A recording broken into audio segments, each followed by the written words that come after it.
And now, presenting State Senator Daylin Leach and Daniel Denver, Senior Staff Writer, Philadelphia City Paper.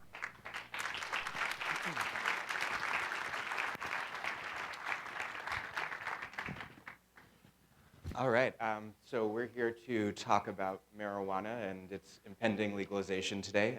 Fortunately, I did not bring any free samples for the audience. I did. Daylin is a state senator from Montgomery and Delaware County, probably one of the most, if not the most progressive member of the state legislature, a major leader. That's a very high bar, by the way. Yeah, Pennsylvania makes that not too difficult. But you've been a leader on the issue of both medical and recreational marijuana legalization. And it's interesting, the sort of political landscape on pot has shifted so quickly. We went from Bill Clinton, I didn't inhale, to Obama, that's the point, to you, I inhaled last week. So tell us about that, your trip to Colorado. Was there political blowback or from your constituents or any sort of criticism? Well, actually, it's to give you a little bit of background. We went out to Colorado because I have I have a recreational marijuana bill and a medical marijuana bill. They're actually two separate issues that have two very different sets of parameters to them. But on the recreational side, as you know, Colorado and Washington, through referendum, legalized recreational marijuana. It's sort of a grand experiment. And I have a bill to do that, and for reasons I think we'll discuss, I think that policy change is inevitable. And so I wanted to go out to Colorado to see what they're doing right and what they're doing wrong, and what we can do better, and what sort of innovations we can have here in Pennsylvania to make it the best for the people of our state. So I went out to Colorado for 4 days. Now it's important to note, we have a budget to go fact-finding to other places. It's paid for essentially by the taxpayers. And this is done all the time. When we were going to vote to legalize gambling, people went out to casinos to check out what they were like. If we were voting on new railroad policy and someone wanted to go to Kentucky to check out their railroad innovation, that happens all the time. It's only the subject matter of what I went out there for that became sort of controversial. So I went out there with a couple of members of my staff. And we did a lot of touring. We went to grow facilities, we went to testing facilities, dispensaries, and processors. We did such glamorous things as go to places where they test marijuana for mold, and all of these things to really understand the system. After 4 days there, we decided, and I'm going to share with you, I had smoked a lot of pot when I was in high school. I went to the high school in the graduated 79. That was sort of the thing. If you can picture this really long hair, I wanted to be Robert Plant. I thought if I had the hair, the lifestyle would follow, with mixed results. But anyway, the point is that I hadn't really smoked since. I don't really drink. I have a glass of wine occasionally. I haven't smoked for 20 years. I'm kind of boring right now. But we were out there. And one of the issues that you keep hearing about as well, it's very different than when you were in high school. The potency is very different, and the methods of delivery are very different, and there are policy implications for that. So I said to my staff, and they all smoke like fish, I got to say, but I said to my staff, we've got to, we should try this to see, at least I'll have some background on this. So we went to a place that was legal and safe, and it was very weird. It's like you go there. And we were in the hotel lobby, and one of my staffers hands me a vape pen, which is the method of delivery now, apparently. And it's you're like, oh, you can't give this to me here. And then you realize, yes, you can. It's perfectly legal. It's like the first time you go to a nude beach and you take off your pants, and you think you're going to be arrested. And then it's just all good. Suddenly, yeah. Yeah. Anyway. So anyway, so we went to one of our rooms, and we had a couple of hits. I didn't want to do too much. I didn't want to, especially since the potency was an issue. I wanted to understand it, so I did a couple of hits, and it was fine. And it was, I did that, and we went to the hotel bar and had a lot of onion rings. So then I come back to Pennsylvania, and I write an editorial about what I saw out there. And I start press releases and talking about all of these issues, tax policy, banking regulations, which are a real issue, vertical integration, and whether that's a good thing or not. And the press could not care less. They were completely indifferent. So I thought I would have a little fun. And so I tweeted, had a couple hits while I was out in Colorado, okay? Within half an hour, I got 35 press calls, all right? I got the New York Times, I got the BBC, I got, every outlet in the nation suddenly wants to talk about this. And so I talked about it, and at least I got to talk about some of the substantive issues as well. I didn't really get much blowback. My district is really just a Shangri-La of a place. God bless them. There are people in other parts of the state who are like, how dare you, smoke pot on taxpayer dollars. I mean, first of all, the taxpayers didn't pay for the pot. That was a gift. Number one. Did you report the gift? It's under $600 in value, I'm told. Number two, why would you go out to explore the marijuana industry and not try it if it's legal? I mean, it just seems like a silly thing to do. And so, I'm very public about it. I don't deny it, and I think it was important in terms of the education that we had on this. But it certainly brought a lot of attention to the issue, which I think is important. So what did you find on your fact-finding trip? How are things going in Colorado? They're going great. They really are. And there are some problems, but they're not problems of legalization. I actually think, and I'll just give a little background on my views on this, I think all of the problems, virtually all the problems related to marijuana are products of prohibition. And they're the same problems we have with alcohol prohibition, the exact same problems. Okay, we used to put thousands and thousands of people into the criminal justice system for breaking prohibition in the 30s. We're doing the same thing now. 25,000 people every year in Pennsylvania, otherwise law-abiding citizens, are put into the criminal justice system. And keep in mind, that's a permanent thing in a lot of ways. Even if you don't go to jail, and many do, and I can talk about that, once you are convicted of a crime for the rest of your life, you can't work in a public school in Pennsylvania. You can't work in many areas of healthcare in Pennsylvania. These are whole professions that are denied to you. And every time you apply for a job, you have to check the box that you've been convicted of a crime. So that's number one. The other problems included during Prohibition, people used to die all the time from drinking alcohol because they didn't know where they were drinking. They would drink alcohol. The only way they could get it was drinking alcohol that was made by a dude in a bathtub in their backyard, okay, which didn't necessarily have the highest standards, And now you just walk into a strip mall and you go to buy a bottle of Grey Goose. You know what you're getting. You know the potency. You can drink accordingly. People drink beer differently than they drink grain alcohol. So it's helpful to know which you're drinking. Same thing with marijuana. No one in history has ever died from smoking marijuana. People have died from smoking marijuana laced with PCB or other dangerous chemicals, because when you buy it, when you're forced to buy it behind the bowling alley from a guy named Greenie, who you've never met before, okay? That'd be a really obvious name for a weed dealer. Yeah. I would go for something more subtle. I find they're not as creative as I would like them to be, and it's disappointing. Yeah. But anyway, the point is that there's the cost of this. We spend about $350 million a year in the arrest, prosecution, monitoring, incarceration of people for marijuana offenses. And there's an incredible civil rights component to this as well. In Philadelphia last year, 83% of the 4,300 odd people arrested for marijuana possession were black. If you are arrested for African Americans are arrested at a rate of 5 times Caucasian Americans for marijuana, even though their rate of marijuana use is about exactly the same. Anecdotally, I can report that that's probably the case. Yeah, and everyone has a Saturday night, okay? If you are arrested, the chances of you being incarcerated are 4 times higher. 4 times if you're African American than if you're.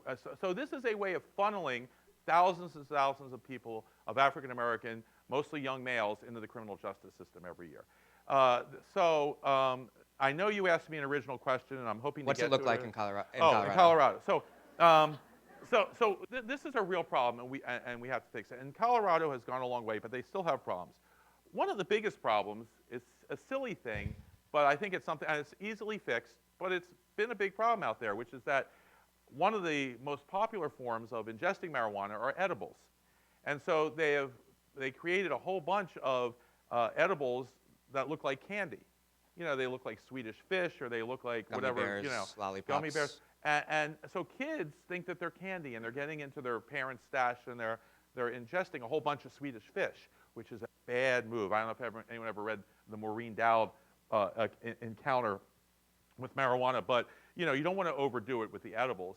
And you know, no one died from it. It's not fatal, but you have a really bad day. Okay. Because even for seasoned adult marijuana users, the dosage is unfamiliar. Like No. how many Swedish fish of pot can I eat without getting wrecked? It's unclear. No, that was an SAT question, I think, when I was. But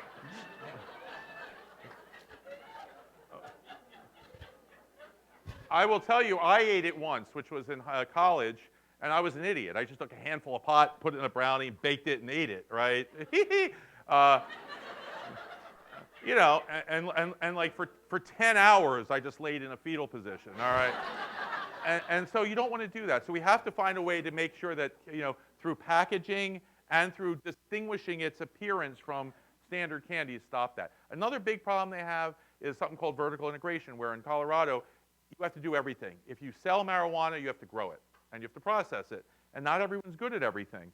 So we I have vertical integration here under my bill, and they're thinking of repealing it there. So that's something we learned. The biggest issue right now is banking. Because under federal law, since marijuana is a Schedule I narcotic, you cannot accept any money if you're a bank from a Schedule I narcotic derivative of that. You can't issue credit cards. These people can't have bank accounts, checking accounts, or credit cards. It's a cash business, which means that you walk into the back of a dispensary, they'll have like 5 duffel bags filled with cash. That is awful. You know how they pay their electric bill? They drive a wad of cash to the electric company and hand it to them. All right. What could go wrong? Yeah, what could go wrong? I'll tell you, one of the things that go wrong is it's created a huge problem with robberies. You know, because you know, if you know there's $300, $300,000 in the marijuana place, I don't need to rob the 7-Eleven for $40. I can go there. That's much more lucrative. So we need to address that. Our Attorney General Holder is working on allegedly on regulations, but really what we need to do is at the federal level reclassify it so it's not a Schedule I narcotic anymore. Do you think it'll be, for the first time ever, a subject of debate in the presidential election? Well, absolutely. I mean, first of all, one of the things that's going to drive all of this, and I wish it was for more noble reasons, like the harm and the perniciousness of prohibition. But what really drives most things in America is money. You know, 40 years ago, there was one state you could gamble in. That was, you could go to Las Vegas and gamble. Now you can gamble in some form in 48 states. Why? Because the states looked at this, including Pennsylvania, and were like, wait, we want in on all that money. Same thing with marijuana. In Colorado, which is the state that has the most advanced system because they've been doing it the longest now, they are just raking in the money. I mean, it's just an unbelievable thing. And so, you know, as a result, what was the question again? I did not smoke. This is ADD, which is a natural thing. Yes. And I've interviewed him a number of times before. This is totally normal. Yeah. Will it be a subject of debate in the Yes. presidential So election? okay, here we go. So let's say you're Mike Huckabee. All right. Everyone, you know, I'm sure we all imagine we're Mike Huckabee from time to time. All right. Especially when high. Yeah. That's a bad trip. Yeah. So you're Mike Huckabee. You're the Republican nominee for president. You want the 8 electoral votes from Colorado, and you go there and you're campaigning, and someone will ask you, "Are you going to shut down our largest growing industry?" And that's going to be an awkward question for them because I think Huckabee would love to shut that down, but at the end of the day, it's going to be very difficult. And I think you know, this is one of those things that the cat's out of the bag. And this is what makes it inevitable in relation to your question. Demographics plus exposure. First, demographics. The older you are, the more you want to keep it illegal. The younger you are, the more you want to end prohibition. What does that mean? That means every day someone who wants to legalize marijuana is born, and someone who doesn't goes to heaven. All right? The same with gay marriage. All right, right, exactly. That's demographics. Exposure, it's harder to make the case that the world will end when other states do it and the world doesn't end. It makes it very difficult to continue to sustain those arguments, which has been true in the marriage situation, and it's going to be true in the pot situation. I mean, I read this stuff, and it's like from the other side, and I've debated a couple of people and so forth, and it's like out of reefer madness. You know, I read one guy I was debating said, you know, we're going to have an explosion in schizophrenia. Now, I'm just going to ask someone, I'm going to ask you all to do a thought, this is a ThinkFest. I'm going to ask everyone to do a thought experiment, okay? I'm asking for a show of hands. We're not looking to out anybody, but just internally, how many of you have smoked pot? And how many of you have known people who've smoked pot? And how many people have you known who've smoked pot? For me, it's probably 500 in high school, college, law school, and since, okay? How many of them, or how many of you, have become schizophrenics, okay? Me, the answer is 0, all right? And so, I mean, stuff like that, you can't keep, I mean, telling the American people that when they see it's not happening. So this is the sort of thing it'll be, and what was interesting is we just had a Republican tidal wave in November, but even in red states where Republicans were sweeping, like Alaska, marijuana legalization passed. So next 2016, which will have to be a more blue election than the last one, we're going to have 10 more states. It's going to be like marriage. It's going to reach a tipping point, and it's going to fall over. So we just have to make sure we do it thoughtfully, intelligently, and make sure that we address all the serious concerns when we do that. So it is impressive that marijuana has been legalized in Alaska, a pretty conservative state, but Pennsylvania is just so notoriously backwards in so many ways. What is the status of your legislation? Are we going to be the last state, like after Alabama, to legalize weed? Well, look, it's fair to say Pennsylvania has not been a leader on Anything. Well, no. Chip? We have the most teacher-student sex in America. That's true. And I'm not saying that's the only thing. But anyway, maybe with all the schools closing, that's got to drop, right? But anyway. Silver lining. But let me say this. Let me say this. I have found that this is, because what happens is, you know, the old joke about Pennsylvania, Alabama in the middle, and Pittsburgh and Philly. I have found, and that's true on some issues, I have found that this issue is different. This issue should transcend Democrat, Republican, liberal, conservative. To me, there are 3 types of conservatives. There are fiscal conservatives, and you can't support prohibition. Prohibition just costs way too much money if you're a fiscal conservative. And then there are sort of libertarian conservatives, and they're sort of enthusiastically in favor of eliminating prohibition. And then there are the only ones who really support prohibition instinctively are the social conservatives who live in terror that somewhere someone is having fun and they want to stop that. But that's generally, I mean, so for example, my medical marijuana bill, I'm considered the most progressive member of the Pennsylvania Senate. The most conservative member of the Pennsylvania Senate is my co-sponsor on the medical marijuana bill. And I don't want to out him, but I'm sure he'll be with me on the other bill as well. And I mean, when I say conservative, he's got all the credentials. Obama was born in Kenya, the world's 6,000 years old. I mean, he's got the goods. But on this issue, and there's a lot of others, and I will tell you, it's funny, when I first introduced my recreational bill, one very, I won't name the person, one very, very conservative Republican came up to me and said, I really hope your bill passes. I mean, obviously, I can't vote for it, and I will have to issue a press release condemning you for introducing it, but I want you to know it passes because then I can smoke it on my porch instead of my living room, right? And, wow. And so this should not be a partisan issue. We passed the medical marijuana bill 43-7, my medical marijuana, but just a few weeks ago in the Senate. Thanks, Mom. things do not pass for bipartisan bills do not pass like that in the state Senate. Is House leadership what? Yes, what's the their- House leadership, the new House leadership actually is on board. The only impediment really was Governor Corbett, who promised to veto it, he And Wolf is behind it 100%. Wilf is behind it 100%. So do you think we'll see it in the next We will next see. year? We will see. It always has to be medical first. Yeah. Okay. So we will see medical first, and that will create a protocol for growing and a protocol for dispensing that eventually we can plug into when we do recreational, and that's fine. Really, medical is a higher priority, as high a priority as the other is. And this is, people say this is not a fringe issue. This is an issue that directly, if we change policy on this, we will be directly impacting many, many thousands of people's lives. Very little of what we do actually does that. Okay, so I think it's a really important issue. But obviously, people feel more comfortable with the medical, so let's do that first. And people are suffering from horrible diseases and horrible conditions they don't have to suffer from. So that has to be a top priority. So let's get that done, and it'll pave a path for the recreational down the line. So in Philadelphia this year, we've decriminalized the possession of marijuana, meaning that you are cited, I think it's $25 for possession of a small amount and $100 if you're caught smoking it in public.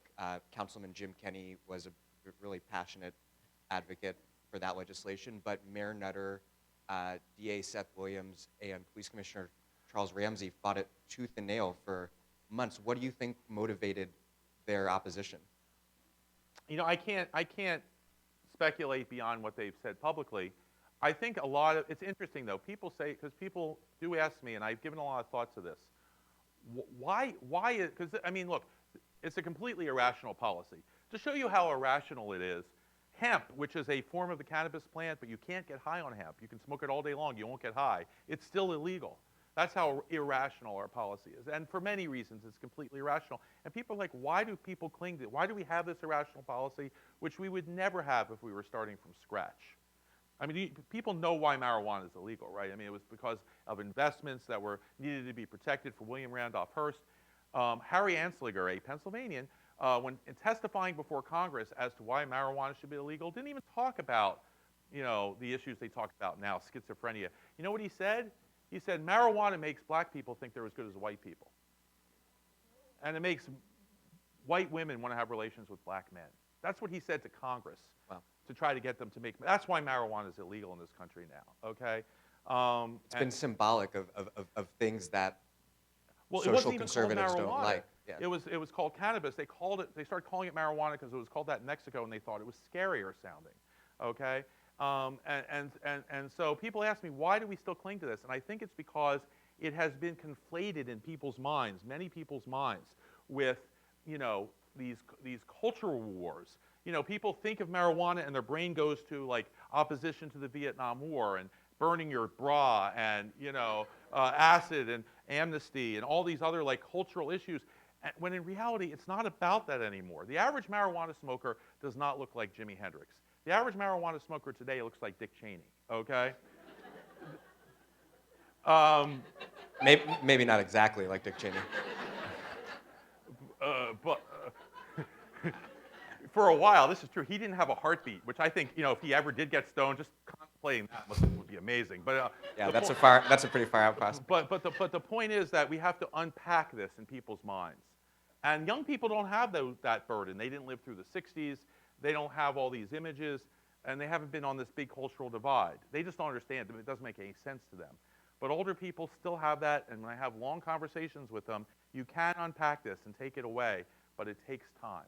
So zooming back a little bit from marijuana to a tougher question, it seems to me that it's becoming a little bit easy to be in favor of marijuana legalization. Marijuana is relatively harmless. Marijuana is pretty fun. But a lot of the problems with marijuana prohibition really apply to the drug war in general, including drugs that are actually like pretty bad. But it doesn't mean that the drug war has been very effective at addressing those problems. So what about decriminalizing other drugs, or at least looking at a different approach? It gets very complicated, and I'll tell you why. First of all, I used to be on the board of a drug treatment center, and the head of it said we should legalize the more dangerous drugs first. because that will push the economic incentives to push it on people to the less dangerous drugs. Interesting theory.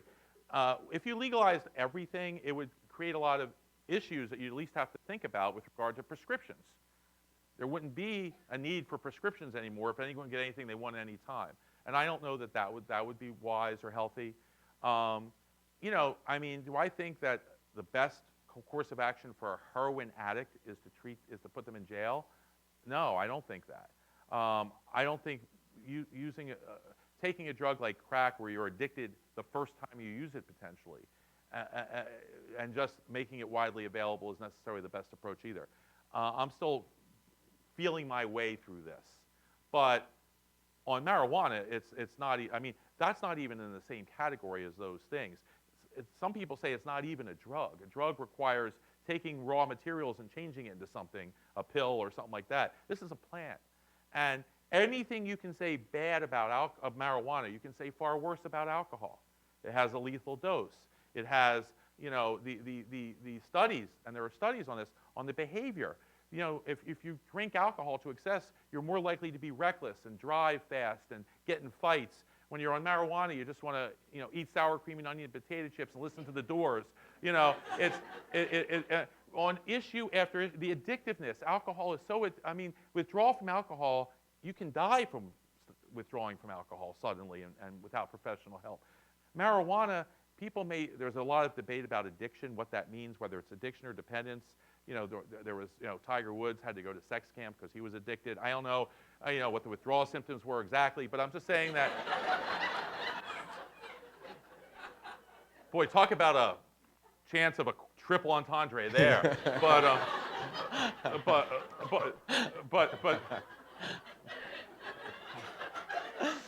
the point is that I acknowledge people can become dependent to the point where they're like, I really miss my pot. I wish I had some pot. But they're not going to have the withdrawal symptoms of alcohol, which are much, much worse, delirium tremors and things like that.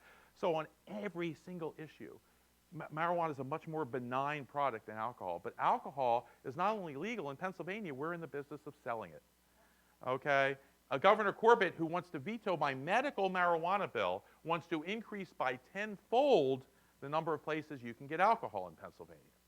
So, I mean, again, all I'm asking for is a rational approach to this issue, because our current policy is cruel and it's heartless and it's destroying lives.